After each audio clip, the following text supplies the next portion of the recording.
தமிழகம் தழுவிய அளவில் ஜாக்டோ ஜியோ அமைப்பினர் போராட்டம். அரசு ஊழியர்கள் 9 அம்ச கோரிக்கையை வலியுறுத்தி காலைவரையற்ற போராட்டம் அறிவித்துள்ளனர்.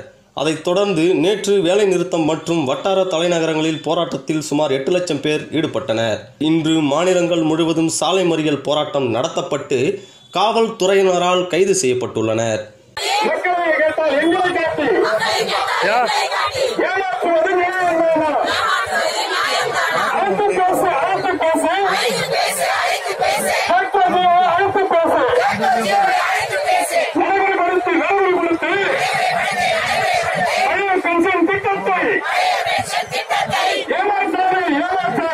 அது சம்பந்தமாக ஜாக்டோ ஜியோவின் ராஜாராம் கூறுகையில், ஆர்ப்பாட்டம் நடைபெற்றது. இன்றைக்கு மறியல் போராட்டம் ஈடுபட்டிருக்கிறோம்.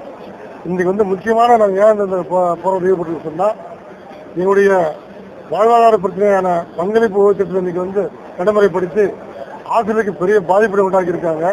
என்ன பங்களிப்பு பிரச்சனை சொன்னா, எங்களுக்கு ரிட்டையர்மெண்ட் ஆன பிறகு எங்களுக்கு பென்ஷன் ஒரு ஸ்கீம் இருக்கு, பழைய ஓய்வு திட்டம். அந்த திட்டத்தை மறுத்து இன்னைக்கு புதிய ஓய்வு திட்டத்தை நடைமுறைப்படுத்தி பெரிய பாதிப்புங்கிறத முக்கியமான கோரிக்கை.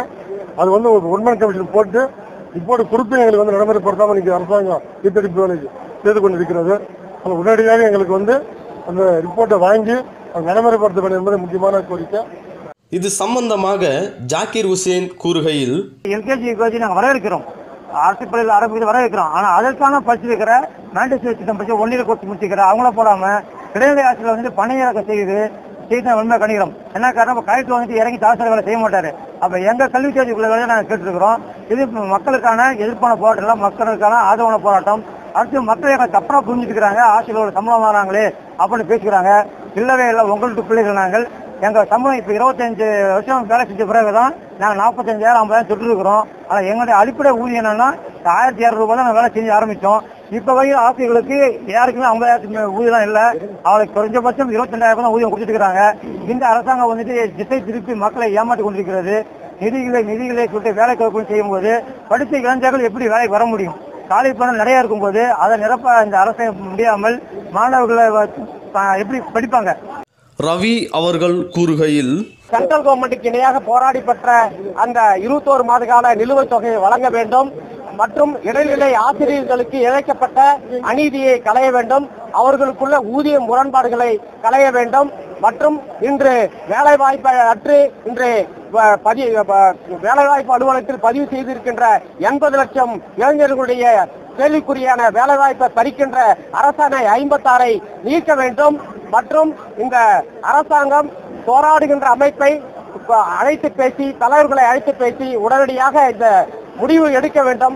போராட்டம் என்பது எங்களுக்கு முடிவல்ல, உடனடியாக இந்த அரசாங்கம் அழைத்து பேசி எங்களுடைய கோரிக்கைகளுக்கு முற்றாக தீர்வு ஏற்படும் என்பதை இந்த போராட்டத்தின் வாயிலாக கூறிக்கொள்கின்றோம். குணசேகரன் அவர்கள் கூறுகையில், ஜாக்டோ ஜியோனுடைய 2ஆம் நாள் மறியல் கட்ட போராட்டத்தில் கலந்து கொண்டு எங்கள் துறை சார்ந்த பெரும்பாலான அனைத்து ஆசிரியர்களும் கலந்து கொண்டு இந்த போராட்டத்தில் கலந்து கொண்டிருக்கின்றோம். எங்கள் துறையின் சார்பாக அனைத்து முக்கிய கோரிக்கைகளும் இந்த ஜாக்டோ ஜியோ கோரிக்கை மட்டுமில்லாமல் எங்கள் துறையை கல்வித்துறையோடு இணைக்கும் அமைச்சருடைய முடிவினை, தமிழக அரசின் முடிவினை நாங்கள் வன்மையாக கண்டிக்கின்றோம். தொடர்ந்து எங்களுடைய துறை தொடர்ந்து நீடிக்க வேண்டும் என்று இந்த நேரத்தில் கோரிக்கை வைக்கின்றோம். அதே நேரத்தில் ஜாக்டோ ஜியோவுடைய 9 வருஷ கோரிக்கைகள் முக்கியமாக இந்த பங்களிப்பு திட்டத்தினை விரைவில் நிறைவேற்றப்பட வேண்டும். 21 மாத இழுவைத் தொகையினை வழங்க வேண்டும். முதியோர் இளையோர் ஊதிய முரண்பாட்டினை களைய வேண்டும். இது போன்ற 9 வருஷ கோரிக்கைகள் சம்பந்தமாக விரைந்து முதலமைச்சர் ஜாக்டோ ஜியோனுடைய ஒருங்கிணைப்பை அழைத்து சிறந்த முடிவினை, ஒரு நல்ல முடிவினை, குறிப்பாக இடைநிலை ஆசிரியர்கள் இழைக்கப்பட்ட அந்த தீங்கினை கலைந்து ஒரு நல்ல முடிவினை அறிவிக்க வேண்டுமா எங்கள் சங்கத்தின் சார்பாகவும் எங்கள் துறையின் சார்பாகவும் கேட்டுக்கொள்கிறேன். அமுதா அவர்கள் கூறுகையில், ஜாக்டோ ஜியோ சார்பாக நாங்கள் காலவரையற்ற வேலை நிறுத்தத்தில் ஈடுபட்டுள்ளோம். தொடக்க கல்வித்துறை தனியாக இயங்கினால் மட்டுமே கல்வித்துறை சிறப்பாக செயல்படும் என்பது எங்களுடைய வலிமையான கோரிக்கை. அடுத்தது இந்த சிபிஎஸ் திட்டத்தை ஒழிக்க வேண்டும், அனைவருக்கும் பழைய பென்ஷன் திட்டத்தை அறிமுகப்படுத்த வேண்டும் என்பது மிக முக்கியமான ஒரு கோரிக்கையாகும். தொடக்க கல்வித்துறையை தனியாகவும் மேல்நிலை உயர்நிலை பள்ளிகளை இணைப்பது கல்வித்துறைக்கு மிகவும் பின்விளைவு மிகவும் மோசமாக இருக்கும். தனியார் வசம் எல்லாமே எல்லா பிள்ளைகளும் போயிடுவாங்க. அரசு பள்ளியிடத்துல கண்டிப்பா படிக்க மாட்டாங்க. அதனால தனியார் எங்க தொடக்க கல்வித்துறை தனியாக இயங்குவதுதான் சிறப்பாக இருக்கும். இந்த 21 மாத நிலுவைத் தொகை எங்களுக்கு வழங்க வேண்டும்.